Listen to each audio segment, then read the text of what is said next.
Hi guys, and welcome to another video on this channel. Today we have round 9 of season 1 of the My Team Career mode, and we're going around Silverstone. If you did miss the previous one around Austria, be sure to check that one out, as we scored our first points in the sprint race. The full Grand Prix didn't went exactly as we planned, but it was an interesting race, so be sure to check this one out before you watch this one. And as we start into the episode, we have to decide on our teammate for the next half of the season. And I wanted to replace Fittipaldi because he didn't really perform really good. So I decided to move on to Jack Doohan, who has 1 rating point better, but cost us only half of what Fittipaldi would have cost us. So yeah, I think it's a good decision. And we also have a sponsorship renewal. Actually, we can sign 2 sponsors now. So yeah, we will have to look into that as well. And again, like last time, most of these sponsor goals are really hard to achieve, and maybe some other ones don't really have that much cash for us. So we actually decided to re-sign with Avanzar, and for the second sponsor we looked for something for some achievable goals, but hopefully high cash payout, so we can move forward with upgrading our facilities, which is really important, because otherwise we will just not have the progress we need to become better in the performance chart and score points regular. And as we're speaking of the performance chart, we actually are now the worst team again. We have some upgrades that will come in soon, hopefully before this race, but at the moment we are last in the performance chart. Especially on chassis side of things, we are really bad, and as we are, I think, spec 1 or even spec 0, we can't do more than 1 upgrade at the same time. So yeah, we're not making good progress with the chassis,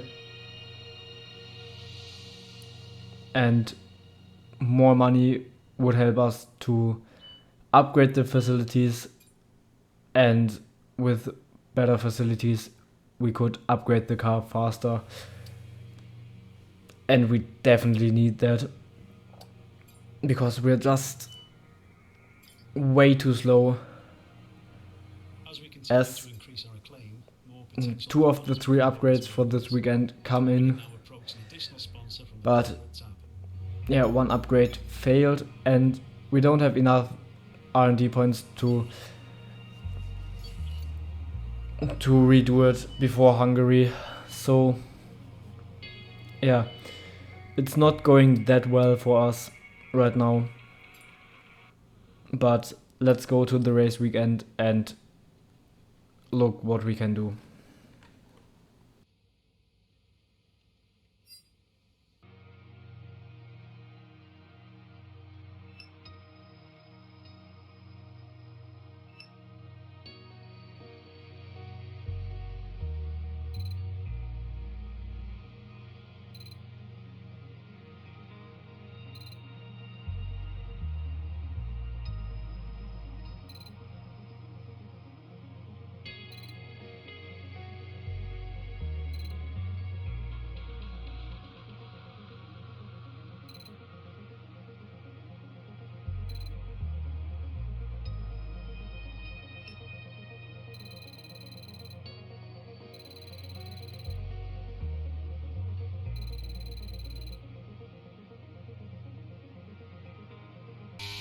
So we skipped through practice as usual and we go straight to qualifying. Our first lap put us in P22, which is not good. It was a really bad lap, as you can see through turns 1 and 2, where just flat out we gained actually 2/10 on the second lap. So yeah, you can see a really bad first lap, and then we are 3.4 seconds up at the end of the first sector. We go purple through the first sector, and then through left field, a little bit of a too late turn in, but we still gained a little bit of time. And then through cops we have to go off throttle, but we actually didn't use all of the track, but I wanted to get a safe lap in with no mistakes, no spins, and especially no invalidation. And as you can see, after sector 2 we are 1.5 seconds up on Joe's time, so it should be enough to get us through to Q2 if we don't make any mistakes. But actually we lost 6:10 to our delta in Stowe, so yeah, that was not a really good corner. But then we put ourselves in P8, and at the end of Q1 that's P9. Our teammate in his first qualifying for our team is out in P21, which is not that great, but it's his first weekend in the car, so it's not that bad either. And then we move on to our first lap in Q2. We have much space, which is good. Actually, we don't have much space, as the Ferrari, which just came out of the pits, blocks us completely in turn 3. This will make us lose some time, and I really don't understand this AI. It's sometimes so stupid. They just, I don't know, they come out of the pits and just block the track, or on their outlaps when you are on the outlap as well. They just overtake you and then give you your place back. It's just stupid, and I really don't know what is wrong with them, but Codemasters or EA definitely has to change that, because it has ruined so many qualifying laps for me, and it's just annoying. And as you can see, we went wide through Cops and Stowe, but didn't get the lap invalidated, and it's in the end a 29.7, which is actually the fastest lap. And we didn't go out for a second run, and it was enough to get through in P6. And then to Q3 we go, and we actually spin the car on the way to our first lap, and then the Aston Martin, as you can see on the minimap, gets really close to us.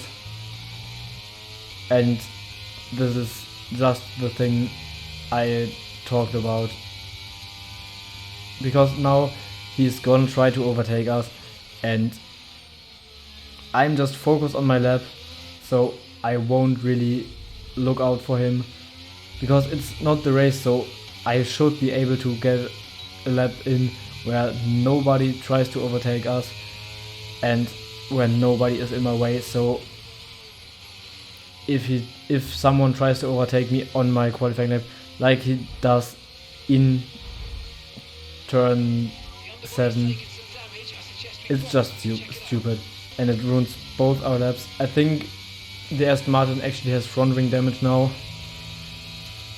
so yeah, it doesn't help. And like I said, it's just so stupid. And yeah, I don't know what to say. It just ruins the qualifying laps for me and the AI, and I mean, I have floor damage now, and yeah, as he overtakes us again into Stowe, I wasn't even off track, but he still overtakes me, and yeah, I got front wing damage, he probably got damage as well, and because of the spin we only put in a 31, and now we have 3 minutes of repair time, and that means we can't go out again. I mean, so the repair time is done with 2 minutes to go, but now I have to drive out of the pit lane, which will cost me time, and then probably there will be AI on the way, so I will have to make space for them on their flying lap, and I don't want to get in the way of them and impeding them, but I definitely will have to do a quick outlap. And there I led through, I think it was Hamilton, maybe it was Russell, one of the Mercedes. So now I really have to push to get to the line in time. And then what really doesn't help is the Mercedes going wide there, cutting me off, and if I overtake him I ruin his quali lap, and he probably won't let me overtake, so we would fight, and that would cost me time to get to the line. So yeah, yeah, all of that because the Aston Martin gave me damage. I think it was Alonso, and I even tried to cut the corner there, but it didn't even help. So now we have 18 seconds to get to the line, and as we go through Stowe it's now under 15 seconds, and there's no way we can get over the line in time to set a second lap. So the Aston Martin not only destroyed my first lap, but he just made sure I couldn't do a second lap, and we're 2.5 seconds off pace, which is just crazy. And it's just, yeah, the Aston Martin spun us around. I mean, it was not a full spin, but the Aston Martin half spun us, and then we had damage which needed to get fixed. Or maybe it didn't need to get fixed, but the game doesn't allow you to not fix the damage, so yeah. Great Britain, as it's alternatively known. Well, it's certainly a great day today, as we welcome you to one of the crown jewels of British sports, a track of speed, history and drama. It's Silverstone. It's the British Grand Prix. With good opportunities to overtake at the end of the Wellington and Hangar Straights, there's a lot of potential for close action around the 3.6 miles of Silverstone circuit. With 18 corners and average lap speeds of around 145 miles per hour, it's also one of the longest and quickest circuits on the calendar.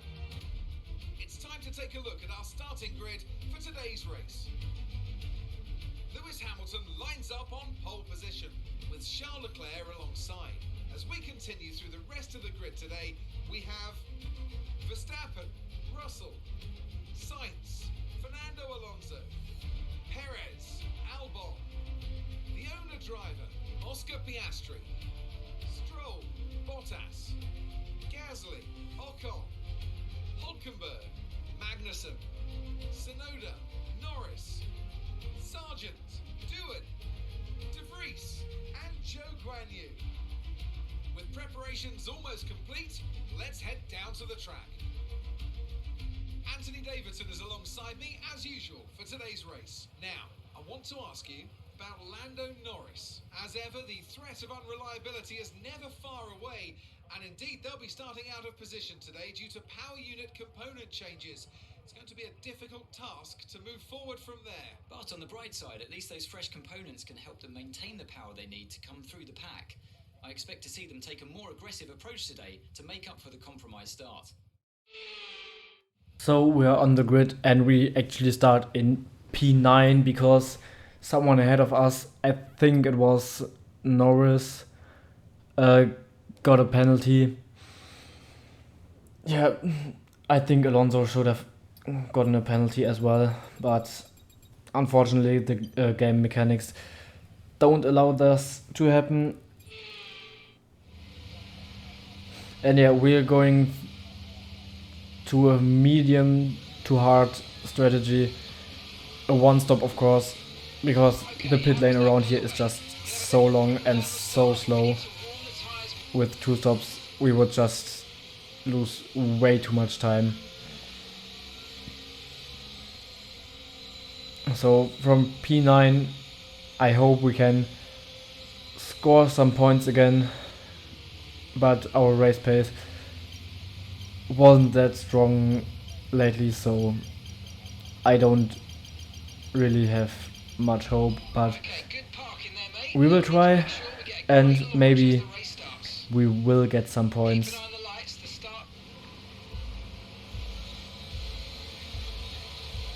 And we get a bad start as the Williams can pull away a bit, but then we were a little bit too cautious into turn 1 as well, because they backed off a little bit and I backed off too much, and then we try to go around the outside of Piastri and then we get hit from behind and our floor is completely damaged, and we actually get a track limit warning, which is complete nonsense because we got just kicked off the track. And now we're in P18. We lost 9 places from the start. And De Vries got a 5-second penalty there. I think probably for overtaking under yellow flags. But I'm not really sure. And then you can see we're just understeering far off track. And the floor damage is so bad. It just feels horrible. And it's gonna be really hard to drive around that, because it's just, I mean, it's dark orange I think, and there's no chance for us that won't affect us.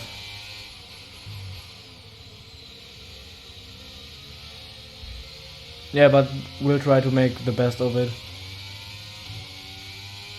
which will probably not be much. But yeah, it's unfortunate, but it's a racing incident at the start around turn 3. I mean, it's the first corner you really brake for, so it's always many cars on one spot, and things like that can happen. It's unfortunate, but we will have to work with that.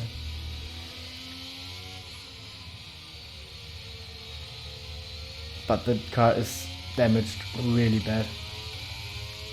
And even though we have massive understeer, we actually catch De Vries and we can build a little gap to Jack Doohan behind us.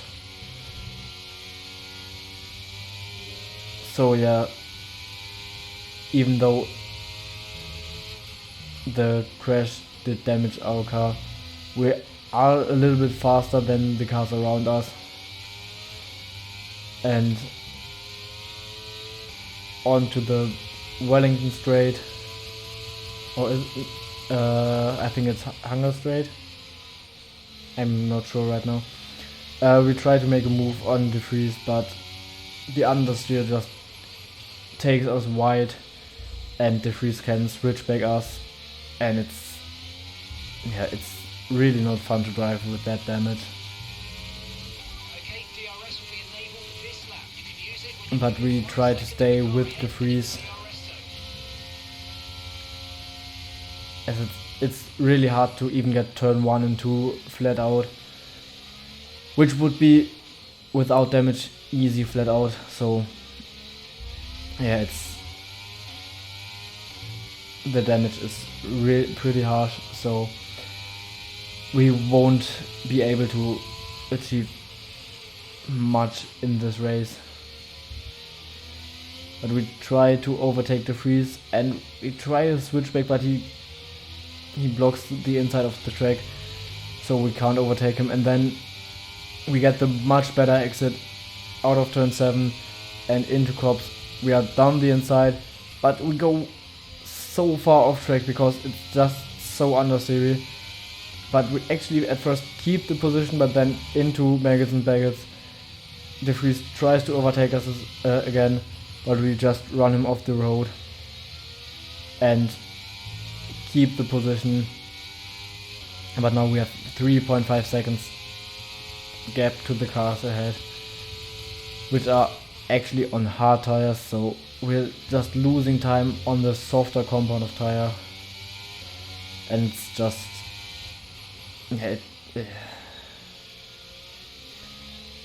it's really not fun to drive. Actually, De Vries pitted, I think, with the move through Maggots and Baggots. I gave him some front wing damage, but not that sure. But if I did, I'm very sorry to De Vries. And then on to lap 5, Joe is right behind us, goes down the inside for Cops, and we try to give him room, but we run a little bit wide and we can't keep it around the outside. And then actually Sargent tries to go down our inside. We make a little bit of contact and we stay ahead of him. But then on the hunger straight, Sargent tries to get back at us, and then with the understeer we can't keep it at the apex, and Sargent goes down our inside. But in the last chicane we can outbrake him and stay ahead of him. And onto lap 6, Sargent goes for the exact same move that Joe did, but he actually didn't get his nose in quite as much, but we still gave him room and ran wide. And because of that, he was able to overtake us at the exit of Cops. And at the hangar straight, we try to get the place back, but then we don't have the cornering speed right now. We're just not quick enough around the corners. And then on the next lap,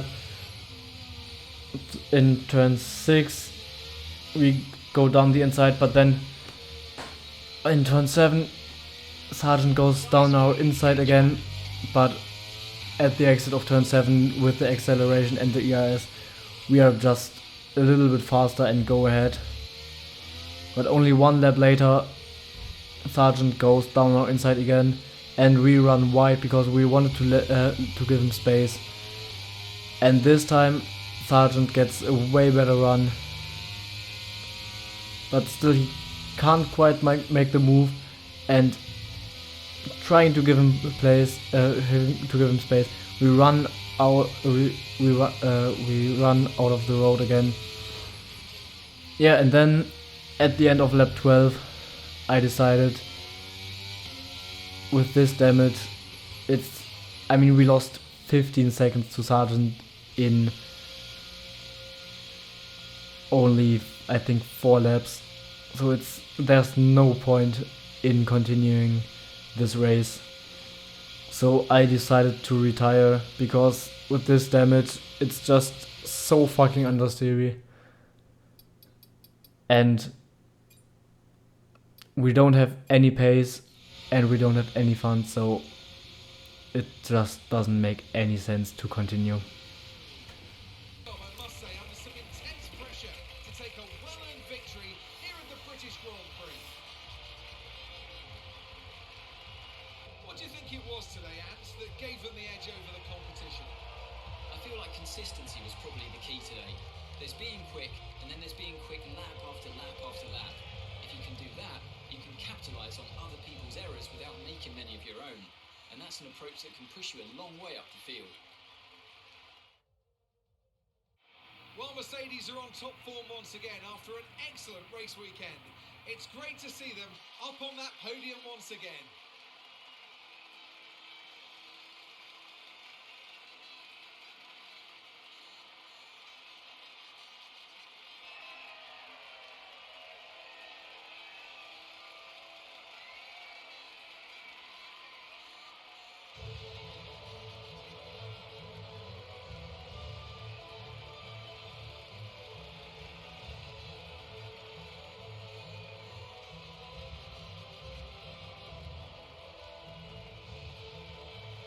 Look at how the driver standings have changed. This result then narrows the gap between our championship leader. So it's another race that ends with a DNF for us.